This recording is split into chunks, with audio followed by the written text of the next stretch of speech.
bakaw amba fo dante foli mina ko foy ko nyoko émission mani dem nete émission mi na wele ko zikri wati mali kuna fori poinati ale jabaranika kan bakaw anyori foyena ya oil sojalli kama kaseka boku chama kala machuka mina zikri koka kan bakaw antna kuma janya bi ananga zikri dala warabado bi nyoko fe bi ayere bado komi anga togo surprise bukola komi dangoro baba nyere bulia ami kuma dama aba yere fo oni oyi abuseka family ko nyuma soro aka chukoya mina assalamu alaykum karamo wa alaykum salam wa rahmatullahi ta'ala wa barakatuh sumoko profiti trustin ngalata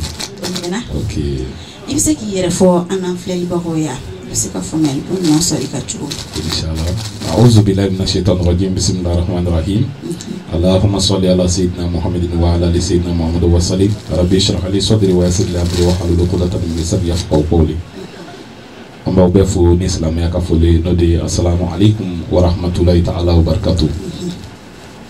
ola sadi nganyere fofolo mbi foli di info tv la mebaga bema kala ka foli di journal sou bema mo bi barala tele so ngona mbi foli da bema folo o kofe ne yɛrɛ ye alu koyita de awɔ n ye zikiri dala ye Bamako mali Bamako yan inshallah awɔ ok family sɔrɔlu la ayiwa kanubagaw aw yɛrɛ bɔra ka saya tɔgɔ fɔ alu koyita ne b'a dɔn hali ni mɔgɔ min ma deli ka alu ye n'a ka misiri kɔni mɛn o kama an tɛna kuma janya aliyu i b'a daminɛ fɔlɔ ka kanubagaw la ni hakili jigi alu la n'i ka dɔnkili o ka se ka dɔn k'a fɔ vraiment ali yɛrɛ de ye pardon Jerba siga question ngade alu namu ka wala bi ka micro kro ta don quoi wa parce que na tout cela fini na grave crash quoi ah ok Jerba siga question nga ok ayiwa kanubagaw aw yɛrɛ bɔra ka ye sisan a ye ali bɔra k'a yɛrɛ fɔ aw ye faamuyali ko ɲuman saraka ok aliyu i bɛ se ka i voix bila la ka dɔnkili dɔ da kanubagaw ye u bɛ se ka dɔn k'a fɔ ko vraiment ni aliyu yɛrɛ de ye k'a sɔrɔ hali musique tɛ a voix kɔrɔ. ok o tɛ juguba ye ok ola n ye morceau fɔlɔ min bɔ n'o da alakira la ok o de n'an ko an bɛ ala fɛ an ka kɛ kira fɛ n'an kɛra kira fɛ ala n'a k'anw fɛ. Nage kirafe nangera kirafe ifama ala kanumau angake kirafe nangera kirafe soma dumasa kanumau angake kirafe nangera kirafe awa ijike baluyo angake kirafe nangera kirafe nangambi ala fe angake kirafe nangera kirafe ala nakamfe. Voilà ni nga morceau folo yi vraiment inshallah ko pani tiens gibi ala fe bi ka kira fe gibi kira fe fana aywa ma ti fen fiana ala ta ko na bi ko fe japp wi ok o jara inshallah ok alu komi émission yɛrɛ zikiri o zikiri ko kan alu zikiri kɔrɔ mi alu se ko fɔ an ɲɛna ok alhamdulillah jenaba ikane ɲininkali jara n ye zikiri yɛrɛ ye arabukan de zikiri kɔrɔ ye ko ala kusuma ala kusuma yɛrɛ ye mun ye ka mɔgɔw hakili lajigi ala la o la ala kusuma a suguya ka ca a dɔ ye ka kɔrɔsi ta ka ala wele subhana ala alhamdulilayi allahu akbar la ilaha illallah olu ye zikiri dɔ ye nka an fɛnɛ ta ye ala kusuma ye cogo di barisa an bɛ mɔgɔw hakili lajigi ala la n'an ka dɔnkili da cogo ye an bɛ mɔgɔw hakili lajigi ala ka sebaya la n'an ka dɔnkili da cogo ye ka mɔgɔw hakili lajigi ali kiyama na n'an ka dɔnkili da cogo ye o fɛnɛ ye an ta in kɛ ala kosuma ye o la ne b'a fɔ zikiri ala kosuma de don a tɛ bɔ minɛn kɔnɔ hali n'a sɔrɔ fɔli ni fɛn caman b'a la ne t'a bɔ ala kosuma minɛn kɔnɔ barisa ni ye zikiri ko kuma mɛn dɔrɔn a bɛ hakili jigin ala de la wala inshallah ok faamuyali sɔrɔ olu la zikiri ala kosuma don mais k'a da k'a kɛ dɔnkili ye jumɛn fɛn jumɛn ne nana ni o fana ye ah ok bon k'a da n y'o fɔ cogo min a bɛɛ b'o hukumu kelen de kɔnɔna na n'aw ye silamɛ ye silamɛ ka baara bɛɛ la i ka silamɛya kan ka y'a la ka fara an ka denwuluw kan an ka kɔɲɔkɛnɛw kan sagambodaw la tise silamɛ bi fɔn fɔn fa ka dɔn k'a fɔ ko e ye silamɛ de ye o kan ka y'i ka fɛn bɛɛ la an nana ye k'a fɔ tagabolo tɔw an ka laadala fɔlikɛlaw bɛ yen donsow n'i taara donsow fɛ olu ka donso gɔniw bɛ yen i mana taa diinɛ wɛrɛ mɔgɔw fɛ yen nɔ i b'a sɔrɔ diinɛ bɛɛ n'a ka fɔlikɛyɔrɔ don laada bɛɛ n'a ka fɔlikɛcogo don silamɛw fana ta bi dɔn cogo di fɔlɔ ni silamɛw kun ka kungo bɛ yen musow tɛ taa nisɔndiya kɔ muso yɛrɛ mago bɛ nisɔndiya de la ɲɛnajɛ de la kuma bɛɛ o la ni surtout an ka nin kungo ninnu na événement ninnu na a ka kan mankan ka bɔ a la ni kɔɲɔ kɛra ni fɔli ma k'a la kuma dɔw a fɔ kɔɲɔ bɛ kɛ i b'a fɔ kɔɲɔ dogolen hali sigidala mɔgɔ bɛɛ tɛ bɔ a kalama nka silamɛw an bɛna se k'an ta kɛ cogo di ka mankan bɔ a la ka sɔrɔ a ma bɔ ala ko kɔnɔna na o de nana ni zikiri tali ye kɔɲɔyɔrɔ ninnu na sinon zikiri daminɛna wajulu kɛnɛw de kan a tun bɛ kɛ wajulu kɛnɛw de kan a bɛ kɛ an ka wurudikɛ yɔrɔw de la nka kana ta k'a kɛ kɔɲɔyɔrɔ dɔnkili ni fɛnw ye o nana sɔrɔ ni ne fɛ mun kosɔn ka silamɛw la ɲɛnajɛ silamɛ musow la ɲɛnajɛ ka sɔrɔ a ma bɔ ala tana kɔnɔna na o de nana ni zikiri yɛrɛ ye a kana fɔ kɔɲɔyɔrɔ ni denguli yɔrɔ ninnu na inshallah. Ok, faamuyali sɔrɔ l'o la Aliyu fɔlɔ zikiriw ani sisan zikiriw e yɛrɛ bolo différence jumɛn bɛ u ni ɲɔgɔn cɛ? Jɛnɛba ni ye nin ɲininkali kɛ nin ye ɲininkaliba ye fɔlɔ zikiri ni sisan zikiri différence ba t'u ni ɲɔgɔn cɛ ten ne yɛrɛ bolo waati bɛɛ n'a la ko de don fɔlɔ zikiri tun bɛ da cogo dɔ la o tun bɛ bɛn fɔlɔ mɔgɔw ma olu tun b'o tabiyaw la olu ka tabiya dɔw tun bɛ ta n'i ko k'i b'o zikiri sugu da sisan i t'i lamɛn barisa fɔlɔ mɔgɔw olu ni sisan mɔgɔw an tɛ kelen ye an ka kow cogoya tɛ kelen an ka teliyaw cogoya tɛ kelen misalila fɔlɔ dɔnkili yɛrɛ dama i b'a sɔrɔ fɔli minɛn caman tun t'a la dɔnkili tun bɛ da studio kɔnɔ zikiri la fɔli yɛrɛ tun tɛ k'a kɔrɔ u nana b'o la u nana kɛ gita ani judunu o de tun bɛ fɔ sɔn kɔrɔla la nka diɲɛ bɛ ka yɛlɛma ka taa cogo min na n'i ta sɔn k'i bɛ da bitɔn ni judunu ninnu ma k'i bɛ fɔli kɛ studio kɔnɔ n'o ye k'i ka sɔn k'o ka bɔ ko mɔgɔw k'o san a bɛ gɛlɛya u nana essayer instruments ni nana fara bi ta kan dɔrɔn o la différence mun bɛ sisan zikiri ni fɔlɔ ta cɛ ne bɛ se k'o fɔ o ye instrument de sinon a bɛɛ ye ala ko kelen in de hali n'a sɔrɔ a kɛbaga dɔw b'a kɔnɔ minnu b'a tiɲɛ mais o t'a bɔ ala ko in kɔnɔna na parce que ko mana kɛ cogo cogo ɲuman b'a la juguman b'a la i y'a faamu o la ne b'a fɔ fɔlɔ zikiri ni sisan zikiri u bɛɛ ye kelen fɔlikɛminɛn minnu donna la dɔrɔn olu de ye danfara ye ani ɲɔgɔn cɛ sinon a bɛɛ ye kelen. Ok, faamuyali sɔrɔ la. Ok, n'an bɔra o ko kɔnɔna na an bɛna don Aliyu yɛrɛ ka zikiri ko kɔnɔna na Aliyu ka zikiri daminɛ ka na se sisan ma a bɛ san joli bɔ? Ok, ne ka zikiri daminɛ ka se sisan ma bon ne yɛrɛ ye zikiri daminɛ k'an to 6e na an ye CP sɔrɔ an taalen congé kɔnɔna na n ye zikiri daminɛ bɔ o kɛra 2003 voilà depuis 2003 fo bi ne bɛ zikiri kɔnɔna na hali n'o y'a sɔrɔ n ka ɲɛsin fanba ma bonya ma parce que n ye n ka école kɛ fo ka taa n tila n kun bɛ to ka zikiri in da congé kɔnɔna na ni n taara congé la Ɲamakɔrɔ komi n ka karamɔgɔ bɛ yen n bɛ zikiri daminɛ ni n bɔra congé la ka na n bɛ tɛmɛ ni n ka école ye bon n y'a gérer ten fo ka taa n tila inshallah bon a kɔni daminɛna 2003 ni ala ka jɛ ye ne ma fili o ni sisan cɛ o kan ka kɛ san 17 8 ɲɔgɔn ye.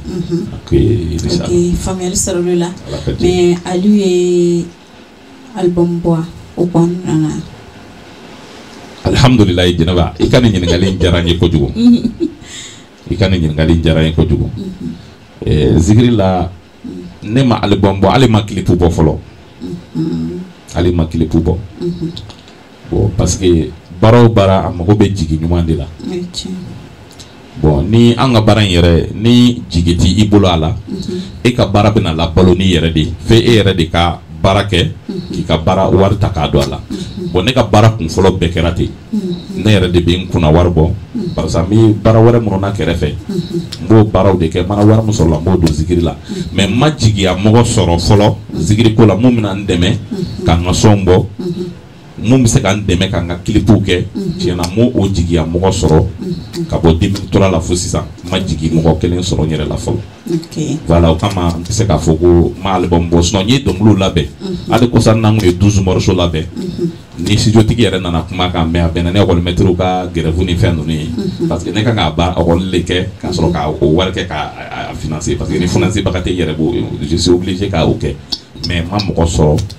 bon kalanko nana ɲagami ma se ka wari sɔrɔ k'a financer obligé la n y'o projet ta ye voilà. Ok, faamuyali sɔrɔla la ayiwa kanubagaw an b'aw bolo dɛ aw minnu m'an lajɛ su ani tile ale ko ka mago b'aw la aw ka se ka dɛmɛ k'a ye cogo min a bɛ se ka kilipu bɔ a ka morceau bɛ se ka bila cogoya min na ayiwa an jigi ala ye an jigiyaw ye an ka ko b'aw bolo dɛ ok Aliyu faamuyali ko ɲuman sɔrɔla la ko baara o baara gɛlɛya b'a kɔnɔ nɔgɔya b'a kɔnɔ i yɛrɛ bɔra sisan ka a gɛlɛya dɔɔninw fɔ mais nɔgɔya dɔɔnin minnu kɛra kɔnɔ Aliyu bɛ se k'olu dɔ fɔ an ye. Bon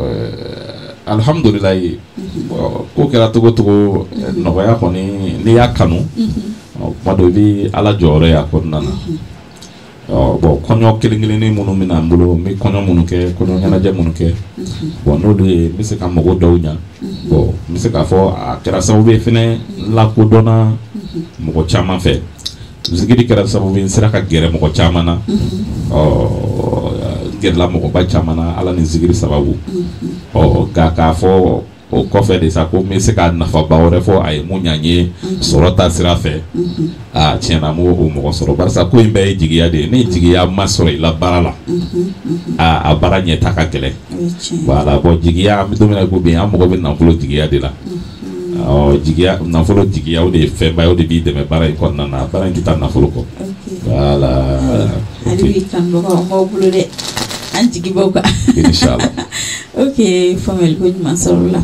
Aliyu ni zikiridala mɔgɔw tɔ wɛrɛw aw bɛ jɛ ka baara kɛ ɲɔgɔn fɛ yan zikiridala mɔgɔ wɛrɛ minnu bɛ zikiri da. Ok Jɛnɛba oui an ni zikiridalaw bɛ baara kɛ ɲɔgɔn fɛ parce que zikiridalaw ka association fɛn fɛn bɛ presque n bɛ se k'a fɔ ne b'a caman na awɔ ni zikiridalaw bɛ baara kɛ ɲɔgɔn fɛ parce que n yɛrɛ kalanna karamɔgɔ de bolo nin yɔrɔ la n bɛ foli d'a ma n'o ye ɲamakɔrɔkaw ka Adama Bagayogo ye n bɛ Adama fo kosɛbɛ ale yɛrɛ de kɛra n ka micro minɛ ka dɔnkili da kɔɲɔyɔrɔ la ale kɛra o sababu ye sinon n ye zikirida daminɛ Abudulayi Sise de fɛ o tun ta ye wajulu kɛnɛ ye mais Adama tugulen Adama kɔ n ye kɔɲɔyɔrɔ ɲɛnajɛw kɛ de daminɛ o la n bɛ foli d'a ma o la ne n'ale bɛ baara kɛ bon zikiridala o zikiridala mago mana jɔ n na u bɛ n wele kuma dɔw an bɛ taa an bɛ baaraw kɛ ɲɔgɔn fɛ an bɛ fɛn caman kɛ ɲɔgɔn fɛ a la o kɔni o de ye relation min ni zikiridalaw cɛ. Mana foli bɛ zikiridala bɛɛ lajɛlen kɛrɛnkɛrɛnnenya la karamɔgɔ yɛrɛ Adama Bagayogo a t'u fɔ a sigiyɔrɔ la ok o ɲɛna Aliyu an ye dɔ kɛ kuma na ni ye filalaka ninnu wele k'u ka na k'aw ka baro kɛ ni y'i ta kɛ kuma ye dɔrɔn dɔw b'u da duguma ka sunɔgɔ ok Aliyu bɛ se ka kanubagaw la nisɔndiya n'a ka morceau dɔ yan. ok silamɛdennu bɛɛ k'i togo dɔn mɔgɔ jugu tɛ kɔli sɔnna ka da i la bɛɛ k'i togo dɔn mɔgɔ jugu tɛ kɔli sɔnna mumini jama bɛɛ k'i togo dɔn mɔgɔ jugu tɛ kɔli sɔnna i mana ɲɛ i ko kɛrɛla muruni i mana ɲɛ i ko tɔgɔla muruni mɔgɔ jugu tɛ kɔli sɔnna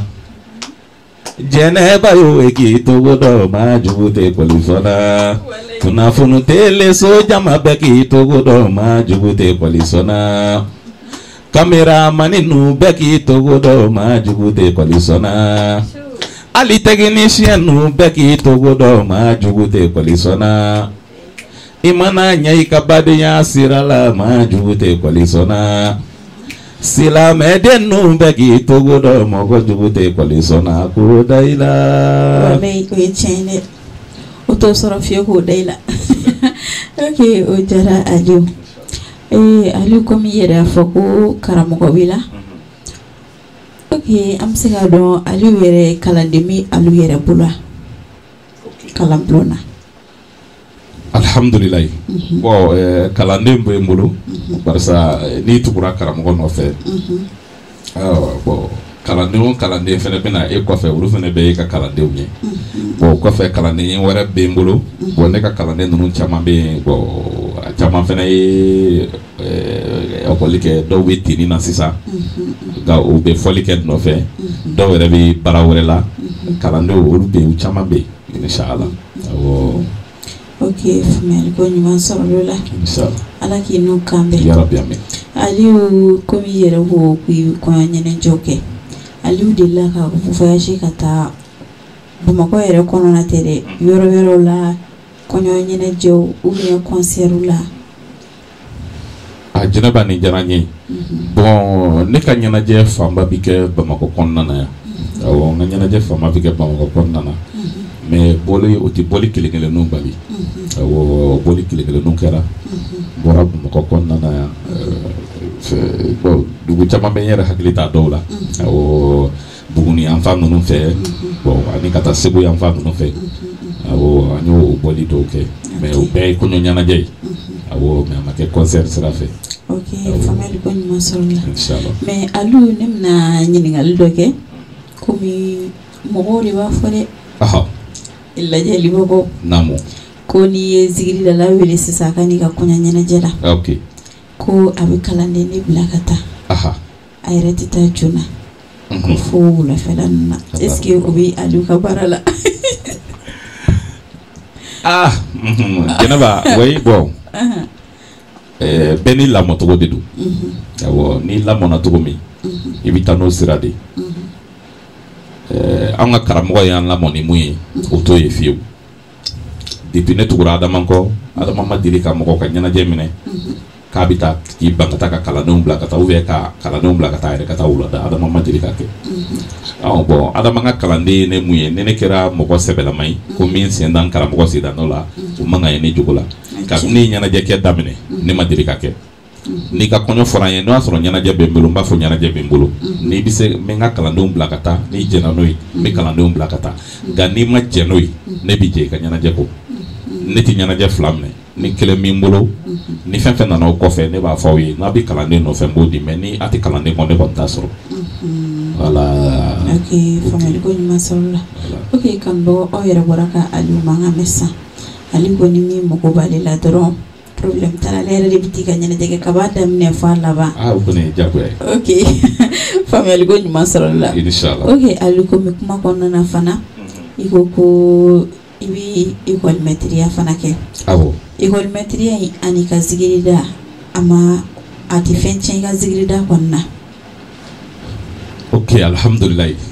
o ɲininkali diyara n ye bon école maîtrise ni zigirida ne bolo u man ka fɛn tiɲɛ ɲɔgɔn ye ten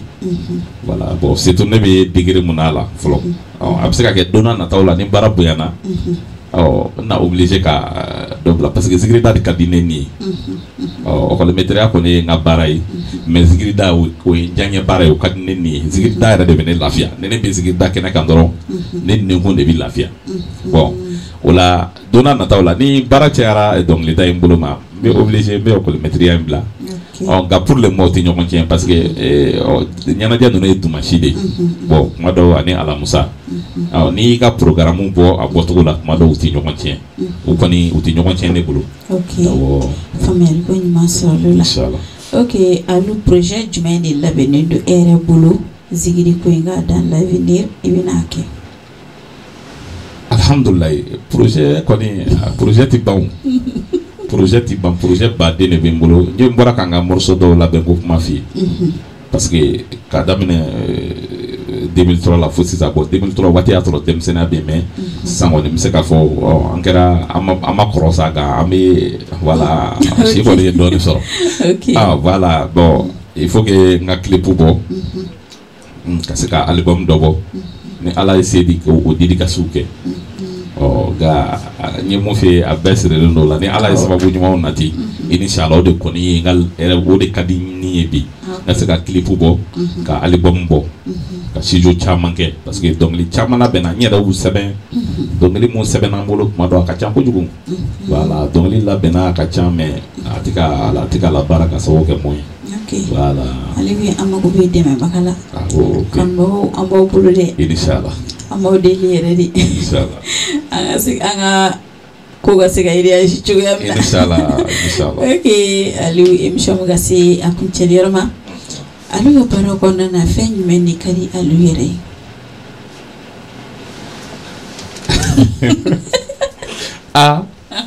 ok adi gini kali dah sebut kan ne ne jangan feng aja ne oh ga bocena ambi domina ko bi muka dinya ko sebe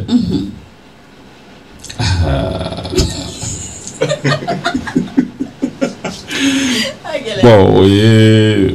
nga dongli day na nga saka pour gara chama ka kono nga nye chama soro dongli day na o kadinye tena o kadinye ko sebe bon ni moko kabbe c'est cloning nga yele de kadne nga nyana ma yere kono bon tous les temps mi fa ka moko la yele kad ni so dali ne ka e dongli da kene ka ni tara ngoda bi ke ba nyana ba fugi be tetri bo kene ka parce que ka moko la ni amande moko yere nye ka kumbune kerefe voilà katuka moko la ni son dia fene o kadinye bon ni fem fly bara in programme ni tena nga to wati be ka moko la ni son dia o kadinye ko ju ok onyana ok alwani mikoko ori kadi ok o fen men fana mandi I aluye moko be kudo kadi kudo mandi o mi mandi amsiko moko gwen ko ka chako tuku fitini amo fitini bro c'est d'abord fem ka gone yebali fo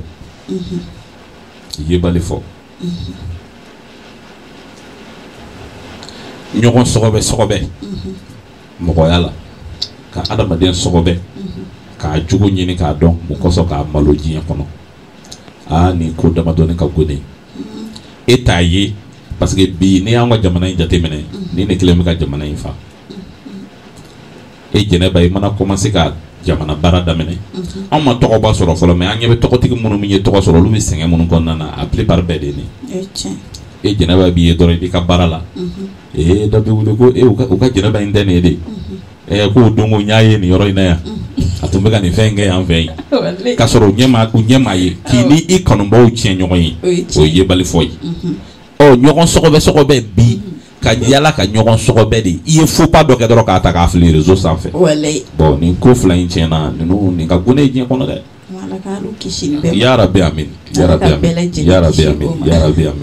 ok aliou onyana ok sasa émission sera kunchelero ma ala so aliou folika mba bulo ka fokan mogoy alubu fo nyana ka ko do nyogo na ibi do idmando danye amo ke bye ibi kla numéro di kanu bokoma am sega ke sababu mando ko alu am sega mo do soro inshallah chogo yamina ala so ok folika mi fe ko fokan mogoy ibu fo bon alhamdulillah rabbil alamin ambi lambe baka be fu folo be globala ko fe ka fuli la di teleso in barakala bema ka nyini ala fe alibi ala ka teleso itanye amina awere hamina ko mun bawla ya do made alai amanyini ala fe ala ka no hamna ko mine amina ya ala ka mbe sa ko dama ambi baramuna ka bola ko ala ko ndo ganyi ko fe mbi fuli keren yana ka din sababu nyuma ma no Abdoulaye Cissé ale de kera sababu nga do zikri day konnana ko jama ba kono ale de sababu o ko fe adama bagayu ale fina kran karam ko zikri da sira fe o ko fe mi fulu kren ka di jeneba ere ma o parce que ala ko ba chama kene ni jeneba to ko sababu ala ko ba chama ke bon ma do ale jigi amu na bonya be jeneba ne bay jeneba yi nkanu ba folo jinya kono ko jogara me ko jeneba nyaga du fatura muso folo mi ko kaba de muso dia ni nsira furuye o fana jeneba to doy o jeneba kulubali ola ne ka ko be jeneba ala nana an furu ni kanu fana be jeneba jigiba ma kuma to ko faible nga kla kana teleso la sababu kera jeneba yi nga animatrice folo fana kera jeneba yi kuma bane ma do nga fani folo kanu ba mu fana mena dun jigi akoro ka ka febe finance fana be jeneba yi inshallah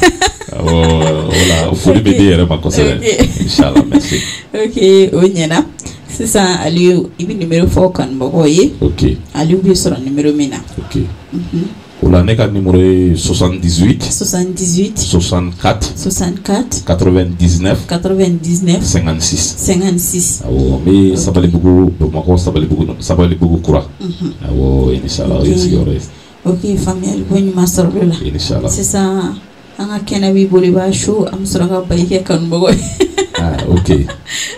ala kan be sabma amina kira punya koson yere nyuma na ko la ila sallallahu alaihi wasallam taslima haramu kishini nema be mamadu alamantuli loro manajani lara amawla sharifu asanjalo de ngadua ukanye